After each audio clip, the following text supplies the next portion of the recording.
Hello, and welcome back to another Doujinshi reading from White Album 2. Today we're checking out this light novel style doujinshi featuring, as you can probably tell from the cover here, the lovely Setsuna. So this is called Rainy Days and Mondays, and this takes place after Setsuna's route in Coda. So, a beautiful cover right off the bat. Nice paint, like the painted style shading, which I think is really nice. The flowers in the background. Setsuna doesn't really seem to be using her umbrella properly, but it does make for a better picture composition. This is White Album 2 short story collection, Rainy Days and Mondays, by White Hairband, Einshalt. Einshalt being the author and White Hairband being the doujinshi circle which has published it. This work makes use of characters and settings from the game White Album 2 by Aquaplus and Leaf. Also, both of the stories included here serve as an afterstory for Setsuna's route in Coda from the original game. So, spoiler alert, I hope if you're listening to this you've already played the original, but never hurts to check. Contents: Rainy Days and Mondays, Brilliant Love, Afterward. Cover illustration by Toya Ayase, or Blue Garden. Rainy Days and Mondays. So there are going to be two separate stories here, the first being Rainy Days and Mondays. It was a day in the latter half of June, a Monday. A day right in the midst of the rainy season, drizzling lightly with the threat of worse. Oh, Haruki-kun? I think there's something over there too. Oh, yeah. Beneath an umbrella that was not especially large, Setsuna grabbed my hand. Two people under the umbrella is such a trope. I love that trope. But in reality, two people under an umbrella is usually awful, especially if there's a height difference between the two people. As she pulled me along, a bit more assertively than usual, I barely managed to keep my hand holding the umbrella in place, trying to keep her from getting wet, at the very least. A gentleman. And as we stepped off the cobbled footpath we'd been following onto the stepping stones of a side path, the rainwater gathered there, wet my leather shoes. It must have been the same for Setsuna, but she showed no sign whatsoever of caring, continuing to pull me along by the hand and seemingly enjoying herself. Because that's the thing about Setsuna, no matter what right now, she's just reveling in the fact that she has Haruki. Rainy day or not. Looking around beyond her, I saw a carved statue shrouded in a white veil of rain, and beyond that, faintly visible, the forms of a great many mountain trees. Calling this place stately might be a bit of an exaggeration, but the mountains of Hakone were certainly stately enough for a pair of people who lived in Tokyo, surrounded by concrete and asphalt. Which is fair, although I will say Tokyo does have some really nice parks and areas like that. It's just that you have to go find them, you know what I mean? It's not like you step outside, you walk down the street, and then, oh, there's some woods over there. That's not Tokyo. Currently, the two of us were in the outdoor gardens of the Takahata Art Gallery, located in one area of the mountains. What were we doing in a place like this on a Monday? That was a matter of a few hours earlier. One could say we both decided to take a vacation. But it would be more accurate to say we had lined up our compensatory holidays for working on days off a short while back. We had just finished making various arrangements for our wedding in Onjuku. Oh, so cute. Also lining up your holidays. Aw, working adults. Monday was meant to be our first day back, so it was certainly nice to have an unexpected free day. But on the other hand, we'd already finished up all the business we'd planned for, so we weren't really sure what to do with this sudden opening. So, we strolled aimlessly through the streets of Onjuku, looking for anything that could serve as a date, or at least a time killer. but nothing of any note was really coming to mind. Oh, and then they found an art museum. That's a cute date idea because, I mean, I don't know. Everybody has their preferences, but if you go somewhere where you can look at a bunch of stuff, even just window shopping, and then you can chat about those things and make conversation, that's so fun. And if it's one of your earlier dates, you can kind of figure out, oh, do I have enough in common to keep a conversation going with this person? Whereas if it's a movie, you don't have to think of any conversation. You just sit there and enjoy the movie together. So it's a very active kind of date. After we had let the flow of people carry us back to the ticket gate, Setsuna, standing at my side, asked, "What should we do?" Then, before I could answer, she said, "What about that, Haruki-kun?" I followed the line of her pointer finger to an advertisement for the very art gallery where we now stood. Also, this is kind of a reference to, like, in the park back then, when Setsuna had not come home and then she went out drinking with Chiaki. And then Haruki was like, all right, let's make up a lie. We went to an art gallery and this and that. This is a reference kind of to that. At first, I wasn't all that enthusiastic about the idea of a sudden afternoon trip, with the weather being what it was, but I could tell that Setsuna was now in a positive mood, a complete change from the air she'd been giving off. So, with her encouragement, I found myself at the ticket window, buying 2 Limited Express tickets to Hakone. Limited Express being the train. Haruki-kun, you don't seem very excited to be here. As I thought back over the road we had taken here, some part of it must have shown in my expression or my manner. I realized that Setsuna had stopped walking and was gazing up at my face. Huh? Oh, no. I started to try to smooth out my face to keep my inner panic from showing through, then remembered that the stage of keeping up a perfect facade around my partner, just because we were on a date, was long since past. And after a moment, I slightly revised my expression. Yeah, because if you aren't enjoying it, you can be honest, but you should try to enjoy it. You know, give the date the benefit of the doubt and try to enjoy it because your partner is excited. But that doesn't mean you have to try to have, like, the perfect facade. You guys are literally about to get married. Like, just be yourselves. Well, I'll admit I wouldn't have thought to do something like this on such a rainy day. I considered how I must look in my rain-splattered clothes and smiled wryly. The fact was, this was a day off, and I had more or less dressed for the occasion. But I hadn't anticipated that we would end up on an excursion to Hakone, so I felt a little incongruous. Incongruous? Haruki's inner monologue is ridiculously stuffy. For this, too, I had to laugh at myself. But on the other hand, why not do it in this weather? There aren't many people around, and we've practically got this place to ourselves. Setsuna smiled, lightly blowing off my personal thoughts with a question of her own. A very positive question. It was true. As she said, there were very few people to be seen in the area, and in our immediate vicinity, there was no one but us two. I didn't have any notion of how crowded it would be on a normal day, but it certainly could be called ideal conditions for leisurely looking around and taking in the views. Yeah, I suppose, but with a different sort of wry smile, I moved the umbrella to keep her covered as she began walking again. Putting aside that there was some truth in what she'd said, her smile as she said it showed that there had never been any other option. So I let my sentence trail off and simply gazed at her happy profile. Aww. If she's happily enjoying the art museum, well, going to the art museum, I'll just accompany her and bask in her happiness. Well, this being the case, though, in the grass of the outdoor gardens was a slightly different, unusual area, with a line of avant-garde, I assumed. With my ignorance of fine art, I couldn't say for sure.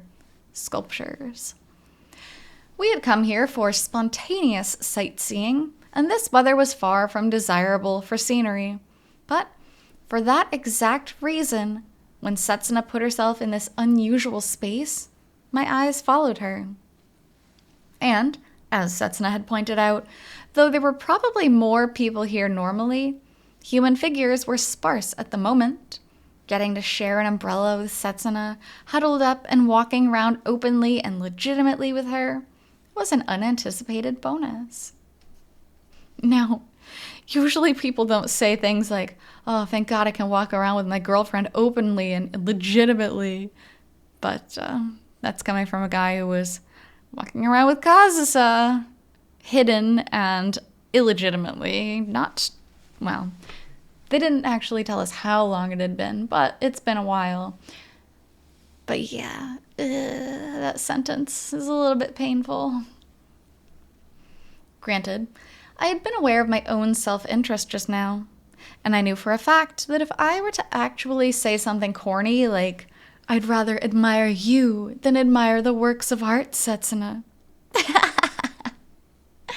That's so cute. I would fall so hard for that. That's so silly. She would snub me for the entire week, so I would die before I let the words leave my lips. But is this a dog? After she pulled me through a thicket of trees, we approached a different garden. Right next to the entrance was a geometrical statue lying down in the grass. Or maybe it would be more accurate to say it was clinging to the ground, with all four limbs outstretched, almost groveling. Not sure. It looks a bit like a cat, too. The form of the sculpture, made of circles and triangles connected together, did look like a dog, as Setsuna said, but also resembled a cat, depending on how one looked at it. In other words, it looked like some kind of animal, but that was about all that could be said for sure. I felt a bit as though we were trying to solve a mystery with no answer. But that's art. Art really is a mystery with no answer. I mean, unless the artist comes out and says, "This is what this piece is." But even then, the whole point of art is just that there are so many different interpretations of it. And that's what makes it fun to go on a date.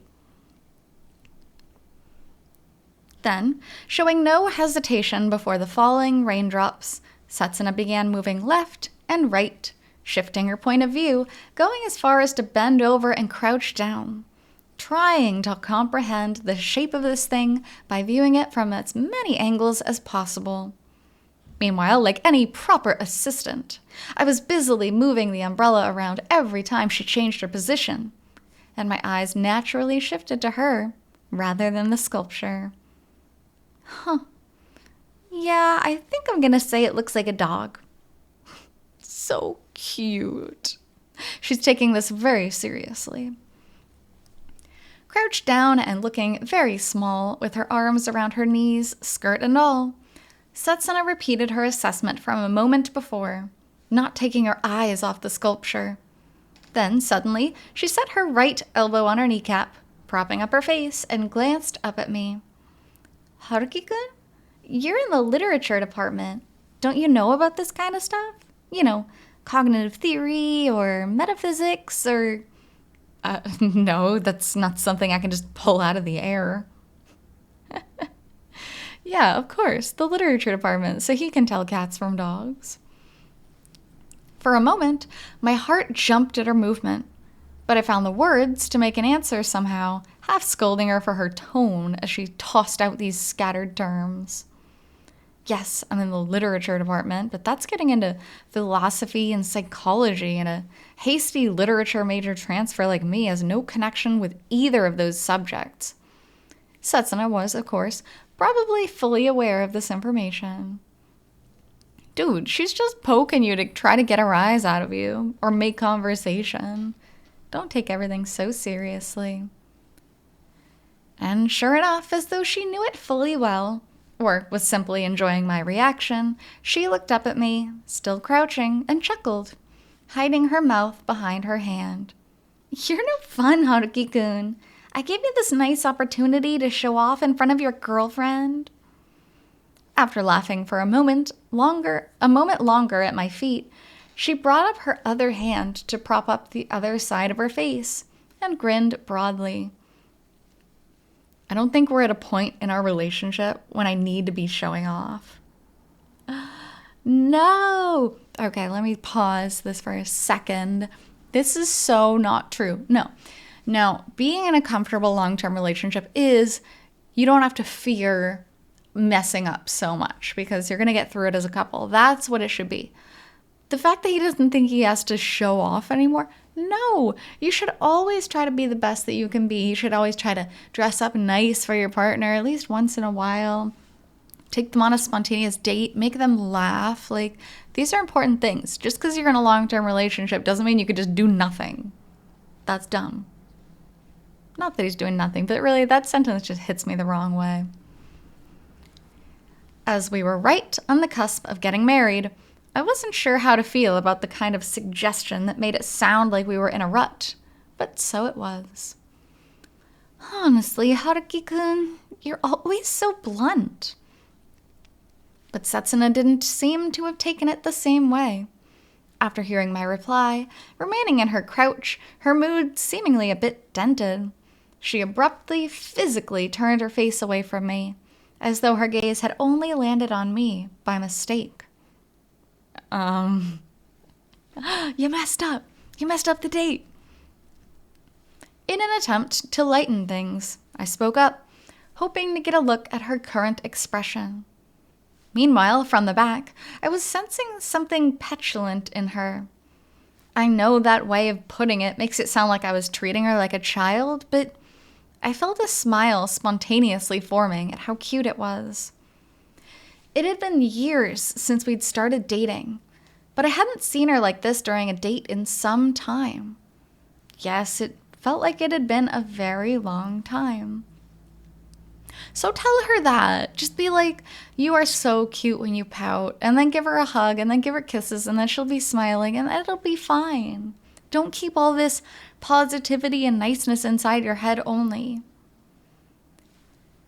Back during the window between graduating college and finding employment, particularly right after we'd reestablished our relationship, maybe because there was still some awkwardness left on both sides, this had happened quite a bit.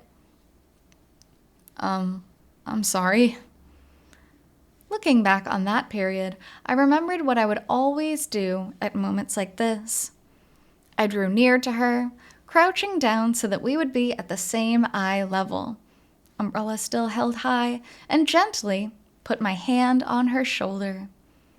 In the slightly chilly mountain air, her shoulder felt warm somehow. Fortunately, she didn't shake off my hand. Her mood must not have been that badly damaged.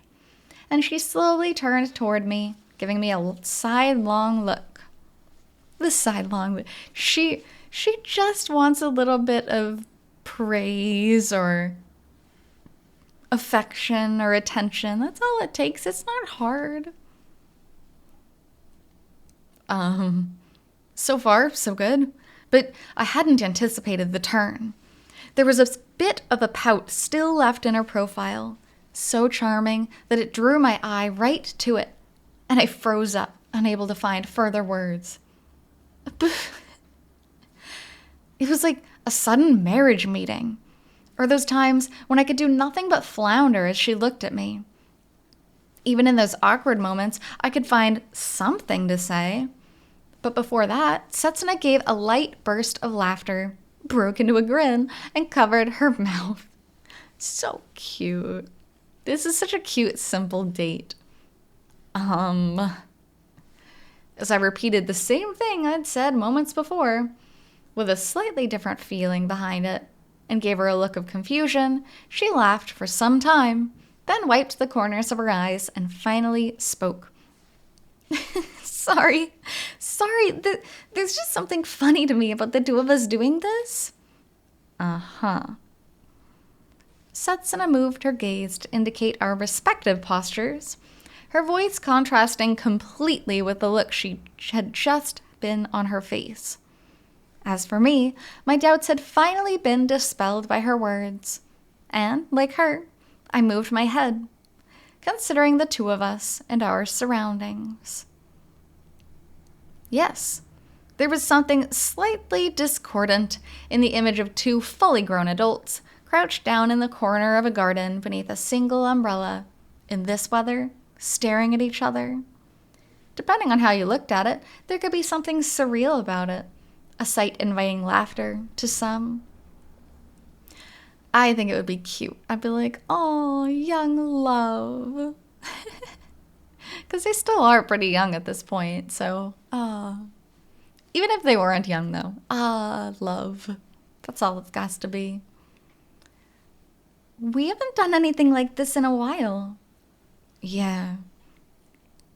I watched Setsuna smile again, as though she had just remembered precisely the same thing I had, and nodded with a slightly wry laugh. There had been times when we got into a fight over something completely trivial and pointless in the middle of a date, sometimes unable to resolve it on the spot, the effects lasting on into the future, causing problems even for Setsuna's family. And it wasn't as though there hadn't been times when she got majorly fed up with me. Okay, if it's completely trivial and pointless and then you get the family involved and it lasts for days, that's stupid. Like, get over it at that point. But Haruki has called things trivial before that really weren't trivial. So I'd be interested in knowing exactly what kind of thing had been happening. Well, I do feel like I'm mostly the one at fault here. Huh. You think? I can remember causing you a lot of trouble by being childish, Haruki-kun. With all of these bittersweet, for me, memories coming back, I smiled with a little more strain than before, in contrast to which Setsuna replied with an even greater apparent delight. Well, yes. Maybe we both had our own views of the whole thing. And from Setsuna's perspective, that could be the case. And a few years before, I would have lectured her to precisely that effect with a triumphant look on my face. Now, however, I saw no need to go that far.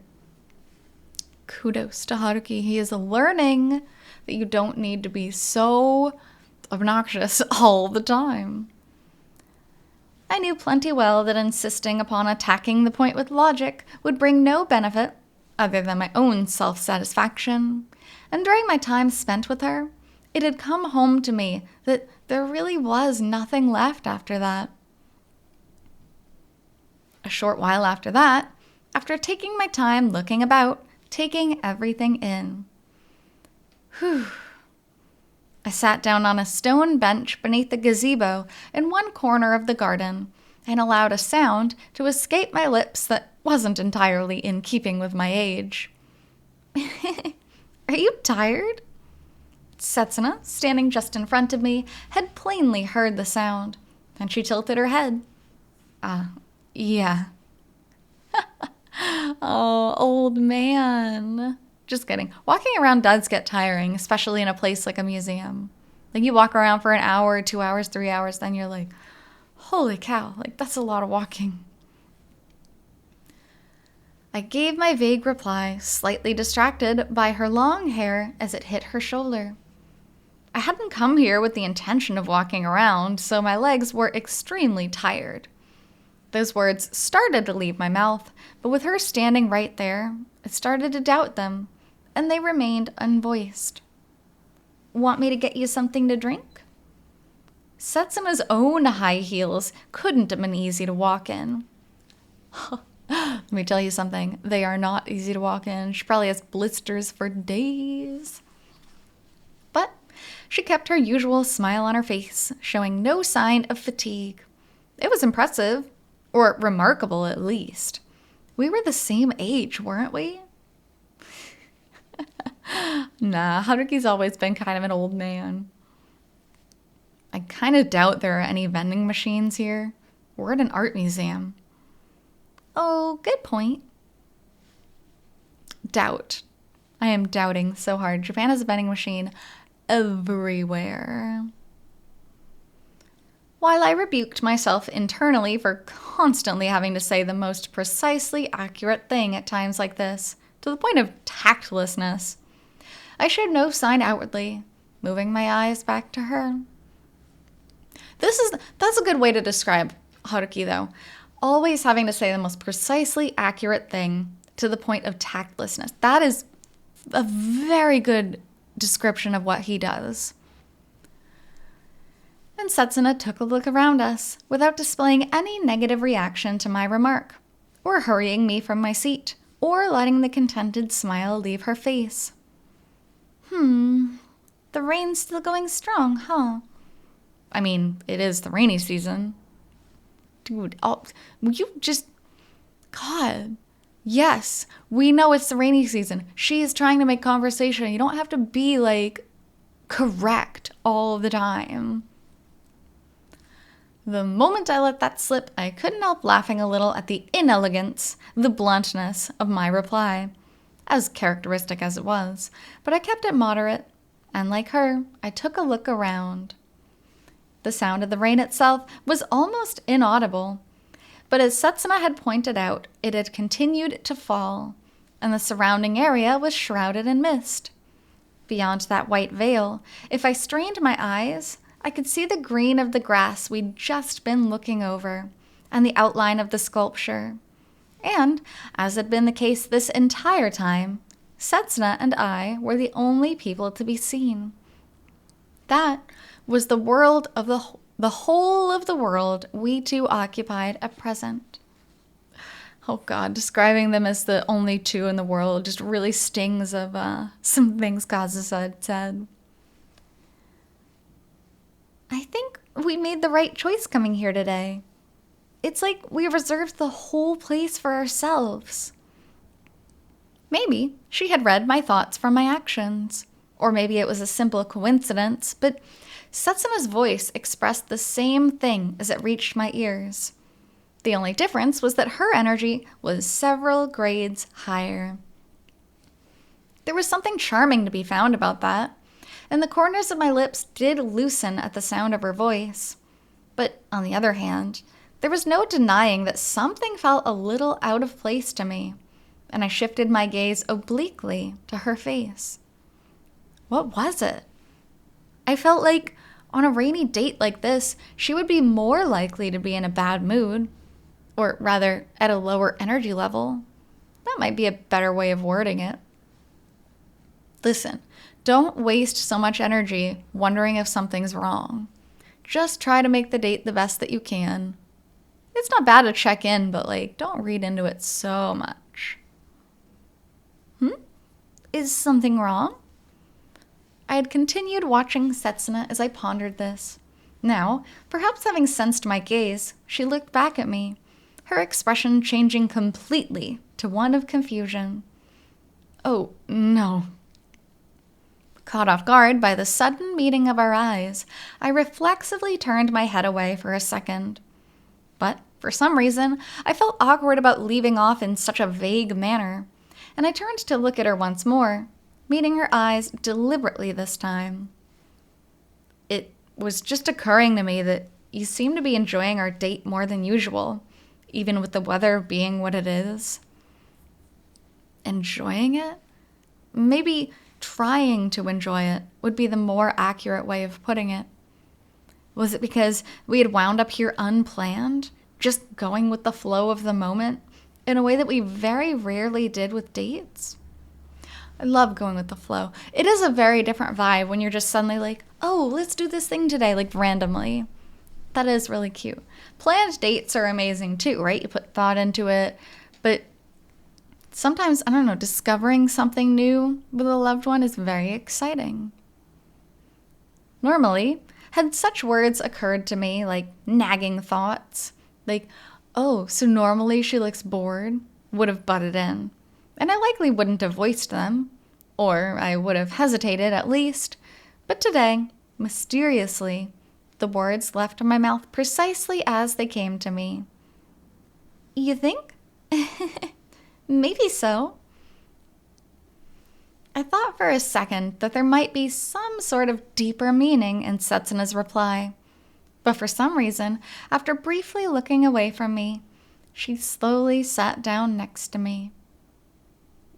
Yes, actually, I've always wanted to come here. Really? That's a little surprising.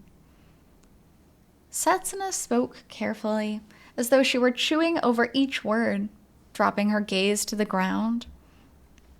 Meanwhile, I felt something tugging at me in her bearing, as though her energy from up to this point had suddenly vanished off somewhere. But my interest in this new bit of information won out, and I voiced the words that came to my mind honestly. Good, finally you're voicing things honestly. I always kind of assumed you weren't all that interested in paintings and sculptures and things. She and I had been to the typical cliched date spots, amusement parks, aquariums, etc., plenty of times.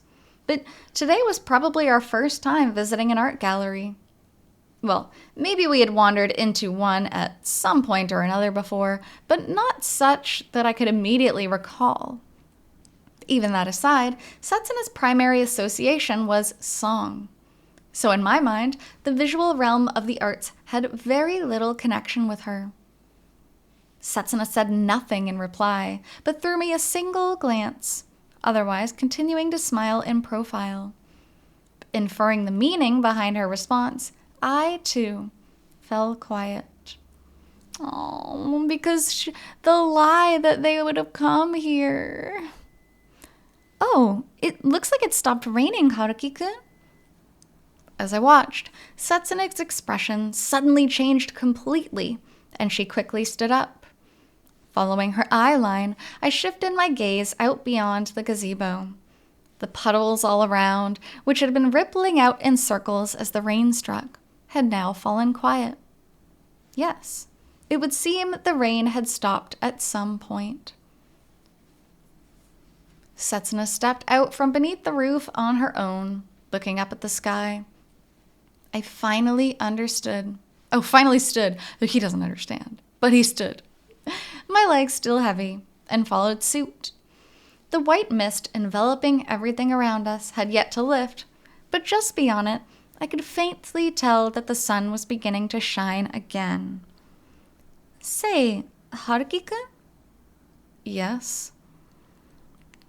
And she's about to tell him exactly what is on her mind. But for us, I think we will stop here for today. Pick up on the next part. So, thanks so much for joining me on this Doujinshi reading from White Album 2, and I'll be back with the next part shortly. Until then, hope you take care. See you!